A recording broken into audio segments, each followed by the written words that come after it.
தடையற்ற மின்சாரத்தை, ஒரு நொடி கூட அணையாத மின்சாரத்தை உங்கள் மகன் உங்களுக்கு கொடுப்பேன், இந்த நாட்டுக்கு உங்கள் பிள்ளைகள் தருவோம்.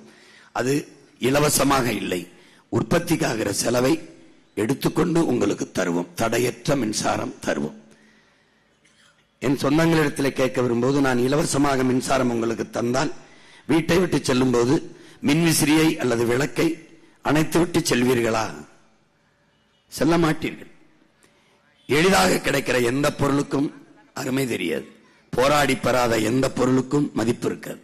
அதனால் தடையற்ற மின்சாரத்தை இதுவரை இந்த நிலத்தில் இருக்கிற மின் உற்பத்தி திட்டத்திலிருந்து மாற்றி எப்படி பெருக்கி உங்களுக்கு கொடுப்போம் என்பதை காட்டுகிறோம். இந்த நச்சு மின் திட்டங்களை, உற்பத்தி திட்டங்களை தூக்கிவிட்டு உங்களுக்கு எப்படி உங்கள் மகன் செய்கிறேன் என்பதை காட்டுகிறேன். தமிழகத்தின் நம்முடைய தற்போதைய மின் தேவை 9000 மின்னாற்றல், பெரும் மின்னாற்றல் நமக்கு தேவைப்படுது, மெகாவாட். மத்திய அரசின் திட்டத்திலிருந்து நமக்கு 5000 வருது, பற்றாக்குறை 5700 நமக்கு. இதை தனியார் நிறுவனங்களிடமிருந்து நம்முடைய அரசு வாங்குகிறது. இதுதான் முக்கியமானது. அரசிடத்தில் தனியார் முதலாளியிடமிருந்து வாங்குவதில் முதலீடு செய்கிற பணத்தை உற்பத்தியில் முதலீடு செய்திருந்தால், அதாவது பர்ச்சேஸ், அதுல வாங்குறதுல முதலீடு செய்யறதுல, ப்ரொடக்ஷன்ல, உற்பத்தியில முதலீடு செய்திருந்தால் ஒரு தன்னிறைவை எட்டியிருக்கலாம். நீண்ட காலமாக வாங்கிக் கொண்டேதான் இருக்கிறது. உங்களுக்கு இது விளங்கும். அப்ப ஒளிமயமான எதிர்காலத்திற்கு தடையற்ற மின்சாரம் அவசியம்.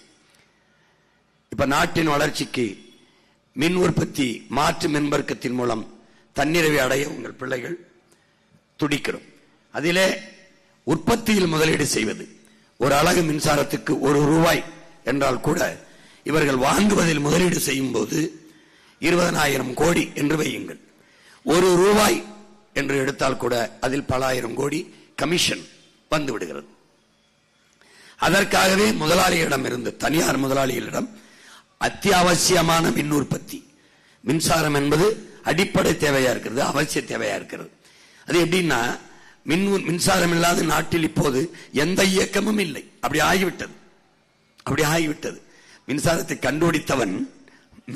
கண்டுபிடித்த தாமஸ் ஆல்வா எடிசன் அதை சந்தைப்படுத்தும் போது, மெழுகுவர்த்தி இல்லாத இரவுகளில் நீங்கள் இதை பயன்படுத்திக் கொள்ளலாம் என்றார். ஆனால் இன்றைய கால மாற்றத்தை பாருங்கள், மின்சாரம் இல்லாத இரவுகளில் நாம் மெழுகுவர்த்தியை பயன்படுத்துகிறோம். அப்படி இவர்கள் என்ன ஆயிட்டதுன்னா, முதலாளிகளை அத்தியாவசிய தேவையை, அடிப்படை தேவையை, தவிர்க்க முடியாத தேவையை அவர்களிடத்தில் கொடுத்து விட்டு அதிக விலையை கொடுத்து அவர்களுக்கு வாங்கி மக்கள் காசை எடுத்து அதிலே 1 ரூபாய் 2 ரூபாய் கமிஷன் எடுத்தா கூட பல ஆயிரம் கோடி வருது. அப்படி இருந்தும் இந்த மின்சார துறையிலே நமக்கு 1.5 லட்சம் கோடி கடன் இருக்கிறது. ஆனால் மின் கட்டணம் எவ்வளவு உயர்ந்திருக்கிறது என்பதை நீங்கள் அறிவீர்கள். இந்த திமுக ஆட்சியில் மட்டும் 3 முறை மின் கட்டணம் உயர்ந்திருக்கிறது.